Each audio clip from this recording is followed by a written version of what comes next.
Governor Lucky Aiyedatiwa of the All Progressives Congress, APC, has been declared winner of the just concluded governorship election in Ondo State.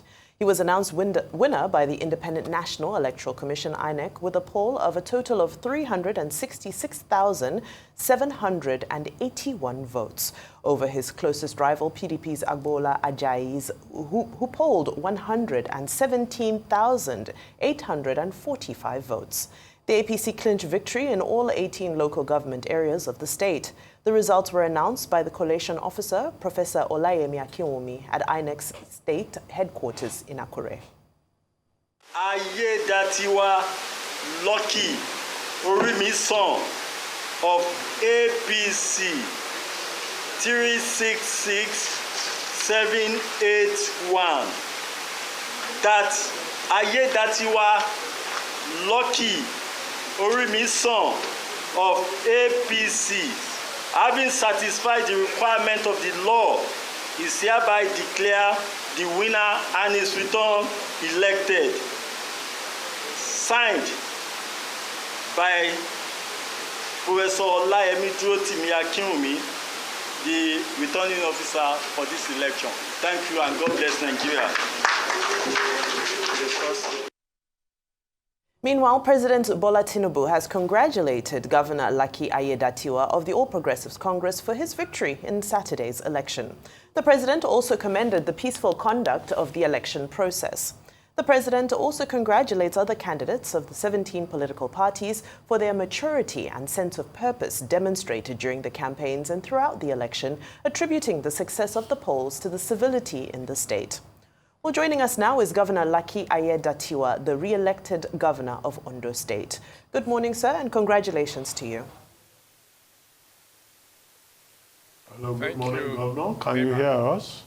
For congratulating me. Good morning. Well, congratulations, Governor Aiyedatiwa. Well, you've lived up to your name. You are lucky. You have been lucky. You are Orimisan. My head brings me grace. Your head has brought you grace. Aiyedatiwa, the world is now at your feet to serve the people of Ondo State, in spite of whatever vicissitudes you may have gone through. Now, in your acceptance speech, you talked about gratitude and humility. Now, tell us about that gratitude and humility, how you hope to serve the people of Ondo State in the next 4 years. Thank you, Mr. Rubin. I'm really overwhelmed with gratitude, greatly humbled and honored by that renewed mandate given to me by the citizens of Ondo State, by coming out in their hundreds of thousands to cast their vote for my party, the APC, and by extension for myself to continue to be their governor beyond 2025, when this very tenure will be ending. It's a whole lot of gratitude for me to all of them, especially considering the number of votes across the 18 local government, not just some of the local government that were won, but the entire 18 local government. And would imagine, between my party, All Progressive Congress, APC, and the opposition party, the People Democratic Party. And the gratitude also, I extend that to the President of the Federal Republic of Nigeria, President Bola Tinubu, for providing a level playing ground for all of us, all the political parties, to campaign, to contest without any form of biasness in any way, a level playing ground. So, and to my party, the All Progressive Congress, the leadership of the party, under the leadership of His Excellency Dr. Umar Abdullahi Ganduje, and members of the National Working Committee for all the support, the engineering, the political party as a platform upon which I ran for governorship. And also my brother governors, all of them, for rallying around me, giving me support, especially the Chairman Nigeria Governors Forum, the Chairman Progressive Governors Forum, who is also the chairman of the subcommittee for election management and strategy. And my own Southwest Governors Forum, who is the chairman of the governorship campaign, His Excellency Governor Bola Tinubu of Lagos State, all of them for their support. My gratitude knows no bounds. Even I would like to also commend the umpire himself, INEC, for conducting a free, fair, credible, and conclusive election. Because election can be conducted and can be inconclusive. But this time we had a free, fair, credible, and conclusive election. Yes, and also for the security agents for protection of everybody, without any form of partiality. They were deployed everywhere, and the election itself was so peaceful. The election in Ondo State has been very, very peaceful in the last 4 elections that we'll be having. It's been very, very peaceful. Aside the experience in 1983, I think Ondo State people have learned their lessons. So I want to thank the good people of Ondo State, the critical stakeholders, the citizens, the eligible voters, every one of them, for the show of love which they have translated into votes. Thank you. Right. Thank you so much for that. Now, let's, since you've touched on INEC already, let's get straight into it. So far, the postmortems from various observers, CSOs, the general conversation around INEC's conduct has not been positive. There have been allegations of vote buying, there's been allegations of BVAS not working correctly, all manner of conversation, which is casting a cloud on this election. How does this make you feel? Does this diminish your moment of victory as you read some of the headlines today that bring a dark cloud to how the election itself was conducted? Yes, very not so true. Everybody is entitled to their own opinion, depending on where they are speaking from and areas they visited. I want to tell you that not every location were visited by the so-called CSO observers. But really and truly, there are some locations where we have delay, a bit of delay initially, when it comes to accreditation through the BVAS network failing and coming. That initially slowed down the process in some areas, not everywhere. I voted, if you know where I come from, I voted at the remotest part of the state. From Akure, if you want to travel to my hometown where I vote, is about 3.5 hours. So, and on water in the river. Yes, immediately, even before I arrived at the polling station, voting has started. So the INEC officials arrived very early. I wasn't the first person that voted at my unit, at my polling unit. Some people have voted. I made the queue, and I joined. And yes, the beavers at my polling unit worked. Within 2 minutes, I've been able to cast my vote. The accreditation was done, my PVC was presented, it was run on the beavers, pop up my name, and I was given the ballot paper and I voted.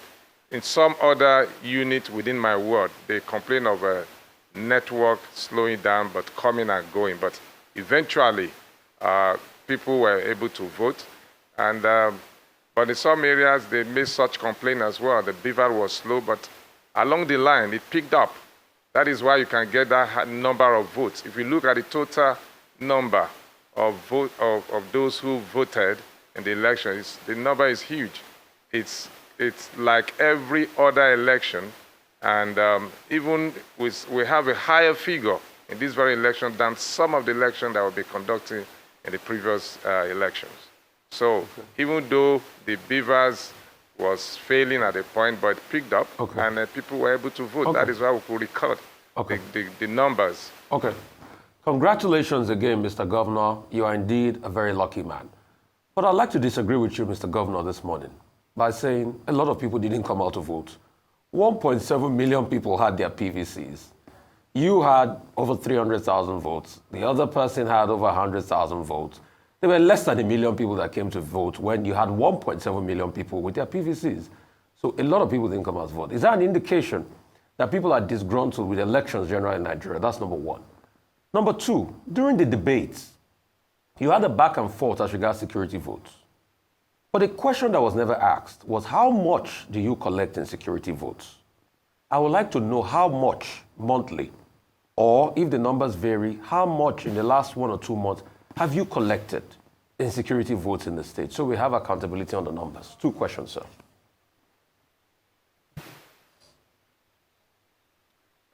Thank you, Rufai. Let me quickly say this. If you are judging from the number of people who registered and collected their PVC to number of people that came out to vote, this is not peculiar to this very election, an Ondo State election only. That happens in every election all over the country. So you cannot say people did. A lot of people registered to have their PVC because they just want to have that document. When it comes to, being active politically, not everybody that registered that are very, very active politically. So if you look at the records, not just in Ondo State, in every other election in other states, that has been happening. So a lot of people, they are not so active in participating, and that is what we should encourage. It's supposed to be a national awareness that have to be created that people should always come out to vote.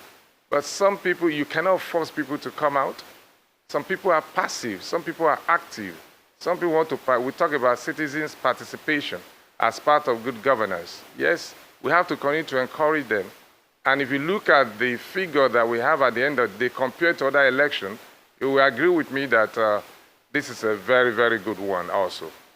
Now, your second question is about the question that was asked by Sheikh Okinbaloyi, one of the PDP candidate at the time, talking about drawing money for security votes and all of that. Let me tell you, Ondo State, first of all, has been adjudged to be one of the most safest and peaceful states in Nigeria. Go and check, even with the security agents. Intelligence gathering will tell you that we are safe here in Ondo State and very, very peaceful. I can also attest to you can also attest to that during the bad governance protests, most other states you experience protests, but in Ondo State there was no single protest because we are engaging our people. We talk to them, we let them know, we allow them to participate, we listen to them, answer their questions, their requests, and we ensure that our security architecture is funded rightly, better equipped. So if you want to really know how much I draw every month on security vote, that is a security matter that cannot be divulged to any of you. But there is a budget for security vote for the office of the governor. And our budget are being published. You can go there and check yourself. No, it's an appropriation. Governor, I can't draw beyond the appropriated amount. Mr. Governor, in the spirit of public integrity, it's a question. You should be able to tell me this is XYZ that has been appropriated, based on the security votes. There's no big deal about it. I don't need to go and check. If I wanted to go check the budget, I will not come to ask you. I have you in my front, so I'm asking you, how much are you drawing from security votes? You can check, Rufai, go and check. This is a security matter. Just give us a range. Give us a range. If you I'm not ranging. Okay, Governor, it's clear. Security matters are supposed to be secret, and you are keeping security matters secret. Exactly. As an official of the Nigerian state. So Nigerians don't need to know what comes into security votes, whether it's 1 naira or it's 1 billion, whatever. Anyway, it's an issue. Thank you, Mr. Abati. That can be dealt with at some other levels. But let me ask you, how much of a factor was the Akeredolu factor in this election?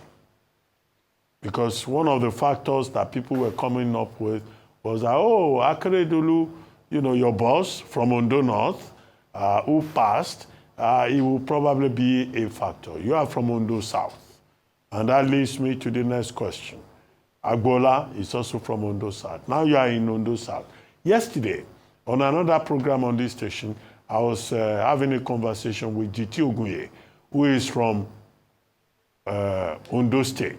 And he was saying that you now coming from Ondo South, you owe the people of Ondo South special obligation to do things for them. So the Akeredolu factor and you coming from Ondo South, are we going to see you going to establish a university in your constituency also to show that the people of Ondo South now have their son in the saddle? Thank you, Mr. Bati. Let me first of all talk about my late principal, may he so rest in peace, factor in this election. I'm proud to say that I'm actually the face of Aketi. Forget about all the narratives that people are pushing about the Aketi people are not happy, they are not supporting. I begin to ask them, who are the Aketi people? Are you talking about the immediate family or his political associate? When it comes to politics, when you talk about a family, political family, they are the people that are standing by you, that are working with you. I and Akedi have come a long way since 2012 when he was chosen, well, when he was given the ticket at the time by ACN. Although we lost the election and we stick together as progressive. I've come along in 2016 before he won the election. We all worked together, and Bola Tinubu was picked at that time from PDP as his running mate. And when he fell out with the principal, and 2020 I was chosen as the deputy. Now we've worked together as a loyal deputy, and everybody in Ondo State knows that. And he even, on the day of our inauguration, I don't know if you have seen that video clip, where openly he commended me. He first of all interpreted my names, what it means, and how names can really affect the destiny of a person. And then talk about my loyalty, commitment, worthiness of this position that he gave to me at the time. And he went further to also say that he has maximum 4 years. Maybe I can continue from there. You know, he cannot just say too categorically that this is my beloved successor. Please, you know, support him when the time comes. But he said it in another way, that he will come down for me to go, he must come down for me to go. Those are his words. You can play that back. It's everyone on the social media, especially during the impeachment plot. It came out from the archive and everybody began to wonder, you know, towards the end of his journey before he passed. So we've come a long way. That has always been his wish for me to succeed him, and those who really understand the dynamics, they knew. But because of interest of some other political gladiators, they will have to push other narratives to either deprofile or demarket me and create some kind of blackmail and slandering insinuations and assumptions, because, you know, politics is about something I call competition or interest that are different. Everybody wants to, you know, sit on this seat as well. So that's it. So the Aketi factor, I am an Aketi, a face of Aketi, a successor, which he actually desired from day one. And that was why I said that how I wish, you know, he's alive to sit behind, you know, among his other governors, colleagues that were in that banquet hall yesterday, you know, when I was declared the winner. That would have been really, really great. But God knows better, you know, that is the way he wants it to be. But for that, and our people also know this, you know, that I have my disposition towards the Aketi group, which I am leading right now alongside with the party chairman. We all belong to the same Akiti group. Now, for the Southern Senatorial District where I come from, already we have a university in the Southern Senatorial District, Tuktukpa, very close to my own local government, in between Tuktukpa and Igbokoda, Ilaje local government. Olusegun Agagu, University of Science and Technology. So I don't need to establish a new university in the Southern Senatorial District. But a campus of the university is already, one of the departments rather, is already being built at Igbokoda, the capital of my own local government. So that is enough. All that I need to do for the Southern Senatorial District is to also bring some kind of infrastructural development to the area. A lot is happening in that area. Don't forget, the wealth of Ondo State, most of it is in the southern corridor. The deep sea port that is coming up, that will be coming up very soon, license has been granted.